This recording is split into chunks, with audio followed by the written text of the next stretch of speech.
মধ্যে দাঁড়িয়ে যখন সিআইটির এই সম্মেলনটা সংগঠিত হচ্ছে, তখন সারা দেশের মধ্যে সবচেয়ে যদি কেউ বিপদে থেকে থাকে তাহলে সেটা হচ্ছে আমার দেশের শ্রমিক শ্রেণী।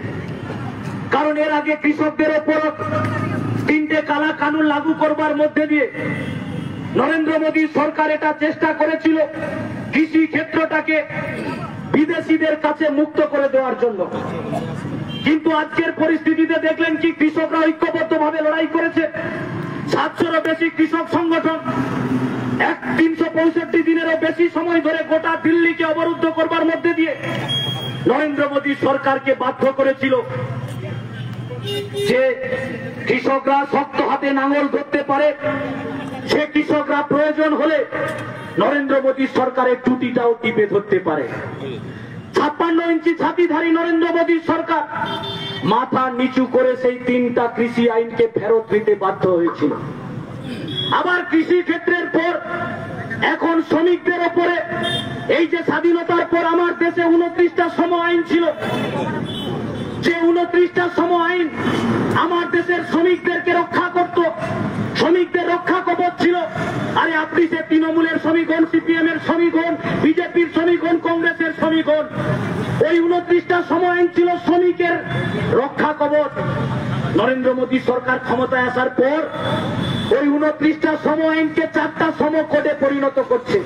আর এই শ্রম কোড মানে ওটা বাংলায় বুঝে রাখুন, এই শ্রম কোড মানে মালিক পক্ষের পৌষ মাস আর শ্রমিকদের সর্বনাশ।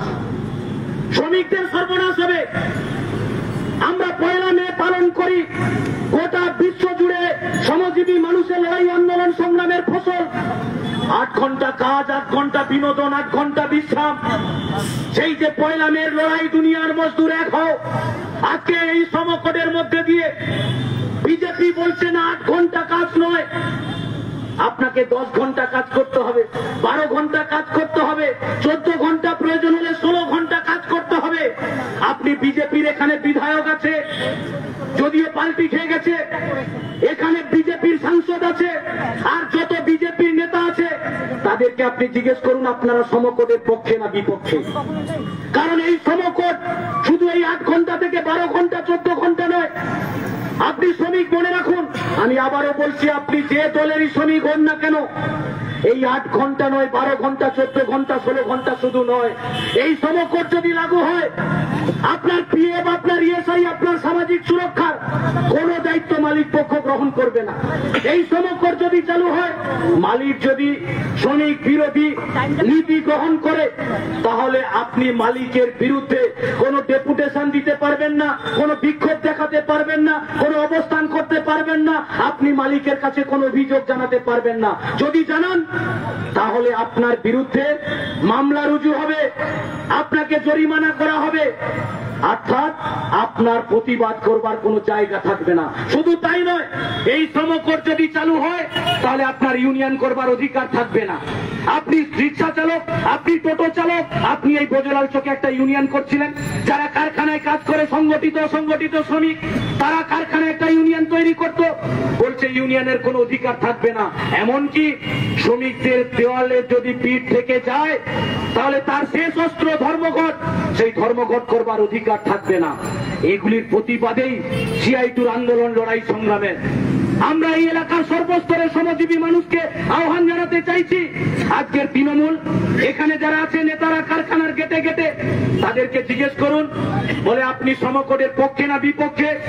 ওপর থেকে নিচু তলার নেতা বলছে শ্রমকোডের বিপক্ষে, আর আপনি দেখুন ঘুরপথে কিভাবে চালু করছে। তৃণমূলের যুবরাজ অভিষেক ব্যানার্জি এলো, এসে মনে আছে রানী চকে দাঁড়িয়ে কি বলল? বলছে কারখানার গেটে গেটে আর কোন শ্রমিক ইউনিয়ন জ্ঞান দরকার নেই, নেতা দরকার নেই। কিভাবে নেতা ঠিক হবে? দাদা বলে দিয়েছে। অতএব দাদা বলছে এসো ভাই, আনন্দের সীমা নাই। কারখানার গেটে গেটে কি বলে? লটারির মাধ্যমে নেতা ঠিক হবে, আর কোন ইউনিয়ন থাকবে না, আর কোন জায়গায় শ্রমিক নেতা থাকবে না। এটা গেল গেল, তারপরে কি হলো? বলছে কি আপনি যদি শ্রমিক, আপনি যদি কোনো সমস্যায় পড়েন তাহলে আপনার আরএলসি, ডিএলসি কিংবা আপনাকে লেবার কমিশনে যেতে হবে না। যেতে হবে কোথায়? না ওসির কাছে যেতে হবে। এসডিপিওর কাছে যেতে হবে, এসডিওর কাছে যেতে হবে, এসপিডিএম এর কাছে যেতে হবে। আর দেখলেন ঋতব্রত বাবু এলেন কলকাতা থেকে, এসে ডান দিকে ডিএম আর বাম দিকে এসপি কে বসিয়ে এলাকার সমস্ত কারখানার কন্ট্রাক্টর থেকে শুরু করে কারখানার মালিক পক্ষদের নিয়ে বসলেন। বসে কি বোঝালেন? সেই সভাতে ডিএম বলেছেন 8 মিনিট, এসপি বলেছেন 12 মিনিট না 13 মিনিট, আর উনি বলেছেন 28 মিনিট। কেন না আস্তে আস্তে বুঝে গেছে শ্রমিকরা এদের বিরুদ্ধে ঐক্যবদ্ধ হচ্ছে, শ্রমিকদের মধ্যে ক্ষোভ তৈরি হচ্ছে, তাই ডিএম আর এসপি কে ডান দিকে বাম দিকে বসিয়ে বোঝাতে চাইছে কি করতে হবে আপনাদেরকে। কিন্তু গোটা হলদিয়ার শ্রমিকদের অভিজ্ঞতা কি? আরে তৃণমূলের নেতারাও জানে, কারণ তৃণমূল আতঙ্কের মধ্যে আছে। যাকে এই কারখানার দায়িত্বে দেয় যে তৃণমূলের নেতাকে, 6 মাসের বেশি কেউ টিকে না। কেন জানেন? আবার অনেকের তো এরকম আছে, আজকে তৃণমূলের তাকে কারখানার গেটের দায়িত্ব দিয়েছে, সকালবেলায় যখন কারখানার ইউনিয়নের শ্রমিকরা ফুল নিয়ে পৌঁছে গেছে, সে বলে আমার দায়িত্ব তো এখন কেড়ে নেওয়া হয়েছে। কেউ বরণ করেছে, ফুল না শুকাতে শুকাতে দায়িত্ব চলে গেছে। কেন? কারণ কি না কারখানার গেটে গেটে যাকেই দায়িত্ব দিচ্ছে সেই আপনি দেখছেন আঙুল ফুলে কলা গাছ হয়ে গেছে। এত খাওয়া খাচ্ছে, এত খাওয়া খাচ্ছে, পেট ফুলে ঢোল হয়ে যাচ্ছে। এখন তৃণমূলের নেতারা উপরে বেকায়দায় পড়েছে। কারখানার গেটে যাকে দায়িত্ব দিচ্ছে দেখা যাচ্ছে 6 মাসের মধ্যে তার 4 তলা পাকা বাড়ি হয়ে যাচ্ছে, 2টো স্করপিও গাড়ি হয়ে যাচ্ছে। এখন গরমে পাচ্ছে না, দার্জিলিং এ ফ্ল্যাট কিনে ফেলছে। তখন নেতারা বুঝেছে এ তো মুশকিল ব্যাপার, তাহলে একে আবার পাল্টে দাও। এখন পাল্টাতে পাল্টাতে কি বলছে? বলে আর কোনো নেতা করা যাবে না, বলে কি কোর কমিটি হবে। কোর কমিটি হলো। কোর কমিটি কেন হলো? বলে একজন কেন খাবে, সবাই ভাগ করে খা, তার জন্য 8 জন 10 জনের কোর কমিটি হলো। আবার কোর কমিটির মাথা কাকে করা হলো? হলদিয়ায় কোনো নেতা পেল না। কোথা থেকে? না ঋতব্রত বাবুকে কলকাতা থেকে হলদিয়ায় কোর কমিটির মাথা করে দেওয়া হলো। কেন না 70, 75, 25 আর 75 যে ভাগাভাগি আছে, সেই ভাগাভাগির মধ্যে 25 তোমরা ভাগ করে খাও, আর 75 দাদার মাধ্যমে কালীঘাটে পৌঁছে দাও। গোটা হলদিয়াটা জুড়ে লুট করছে এরা। আমার কথা যদি বিশ্বাস না হয়, বাস্তব অভিজ্ঞতা আছে, মিলিয়ে দেখে নিন। কিন্তু আপনি তৃণমূলের নেতাদেরকে দেখুন, আপনি একটু কম দামে জিনিস পাবেন বলে দেরি করে একটু বাজারে যাচ্ছেন, আর তৃণমূলের নেতারা সকাল সকাল বাজারে যাচ্ছে। মাছ দোকানে গিয়ে টাটকা মাছটা, বড় মাছটা নেতার নামে পৌঁছে যাচ্ছে বাড়িতে, টাটকা সবজিটা নেতার নামে পৌঁছে যাচ্ছে। এই যে টাটকা মাছ, বড় মাছ আর ওই যে টাটকা সবজি বাজারে সকাল সকাল গিয়ে প্রথম কার টাকা? কার টাকা? গোটা হলদিয়ার শ্রমিকদের লুটের টাকা। যে শ্রমিকরা রক্ত মাংস জল করে এই গরমে কারখানায় খাচ্ছে, তাদের সিওডি হয়নি, তাদের বেতন চুক্তি হয়নি। যেখানে যেখানে বেতন চুক্তি হয়েছে, তৃণমূলের নেতারা মালিক পক্ষের সঙ্গে বসে গিয়ে নিজেদের রফাটা বুঝে নিয়েছে, কাটমানিটা বুঝে নিয়েছে। বাদ বাকি চুইয়ে যেটুকু আছে শ্রমিকদের বেতন বেড়েছে, যা বাজারের দ্রব্যমূল্য বৃদ্ধির সঙ্গে সামঞ্জস্য নেই।